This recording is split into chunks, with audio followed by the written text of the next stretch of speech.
చక్కగా టైట్‌గా గుడ్డలో మూట కట్టేసినా, లేకపోతే చిల్లుల బాక్సులో వేసుంచినా, లేకపోతే స్ప్రౌట్ మేకర్‌లో వేసుంచినా 1½ డే ఉంచాలి. నైట్ నుంచి నెక్స్ట్ డే కాకుండా రాత్రేస్తే రేపొద్దున తీయకూడదు. ఎల్లుండి పొద్దునే తీయండి. ఇంతంత పొడుగు మొక్కలొస్తాయన్నమాట. ఆ మొలకల పొడవొస్తే వాల్యూస్ ఎక్కువవుతాయి. 1½ డే లేతే మధ్యాహ్నం వరకు ఉండాలనుకోండి. ఇంకో హాఫ్ డే పెరుగుతుంది కదా మధ్యాహ్నం వండుకోవడానికి. అట్లా 2 డేస్ అయినా మూటగట్టి అట్లా ఉంచేస్తే మొలకలు బాగా పొడుగొస్తాయి. వీటిని మనం అన్నం వండుకోవటానికి ట్రై చేస్తాం. ఆల్రెడీ మనం ఈ కొంచెం నానబెట్టి మెత్తగా ఉన్నాయి కాబట్టి నీళ్ళు అంత ఎక్కువ పడవు.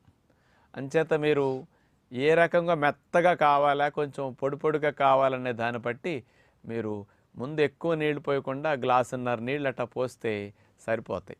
తర్వాత కాస్త మీ అవసరాన్ని బట్టి ఇంకొక అర గ్లాసు ఉడికేటప్పుడైనా పోసుకోవచ్చు అనమాట.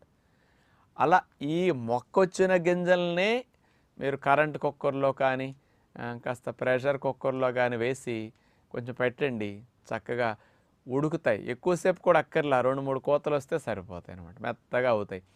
కాకపోతే ఇట్లా మొలకొచ్చినందువల్ల ఏమి లాభము, ఈ పోషకాలన్నిటినీ మన ఖర్చు లేకుండా తక్కువ రేట్లోనే డబుల్ పొందటానికి ఛాన్స్ అనమాట.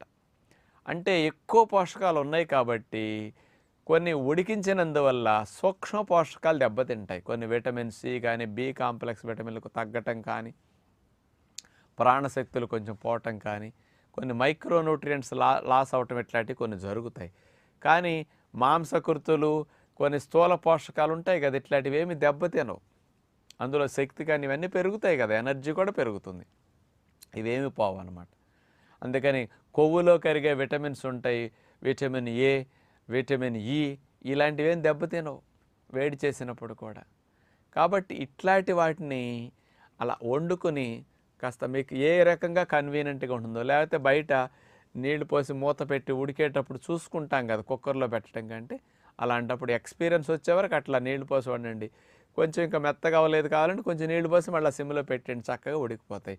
అన్నం వండేసి పెడితే వాళ్ళకి మొలకల అన్నం వండినట్టు ఏం తెలియదు, కానీ ఆ గింజలు ఈ మొలక కూడా వెళ్ళిపోతుంది కదా, అది కూడా ఉడికిపోయి కలిసిపోతుంది. అది చక్కగా మీకు పిల్లలకి కానీ మెత్తగా ఉంటుంది ఇట్లాంటి అన్నం. ముసలివారికి కూడా, ఎవరన్నా దంతాలు లేని వారికి, బలహీనంగా ఉన్న వారికి, అరుగుదల లేని వారికి, ఇలాంటి వారికి పెడితే ఇవి నానబెట్టి ఉడికించుకుంటున్నాం కాబట్టి మొలకలు వచ్చేసరికి తేలిగ్గా డైజెషన్ అవుతాయి అన్నమాట. ఈ మొలకల అన్నం కనుక తింటే ఇక బి కాంప్లెక్స్ క్యాప్సూల్స్, ఐరన్ కానీ, కాల్షియం కానీ, ఇక బలానికి పాలపొళ్ళు కానీ ఇంక ఇవేం అవసరం ఉండదు. ఎంచేతంటే ఇవన్నీ చక్కగా పోషకాలతో ఉన్నాయి కాబట్టి మామూలుగా ధాన్యాలు అన్నం వండుకునే కంటే ఇలాంటివి మీరు ట్రై చేయొచ్చు అనమాట. అంచేత మీకు ఏ ధాన్యాలు ఇట్లా మొలకలు వస్తున్నాయో చూసుకోండి. మీరు తెచ్చుకునే క్వాలిటీ మంచిదా కాదా, మొలకలు వస్తున్నాయా లేదా ఇట్లా చూసుకుని మీరు ఇట్లా నానబెట్టుకుని మొలకలు కట్టిన తర్వాత అన్నం వండుకోవడానికి ట్రై చేయండి.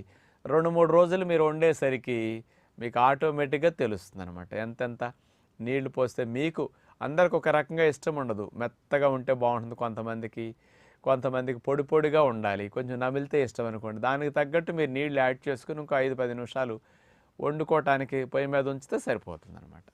అందుకని ఇవి కన్వీనియంట్ని బట్టి మీరు మార్చుకోవచ్చు.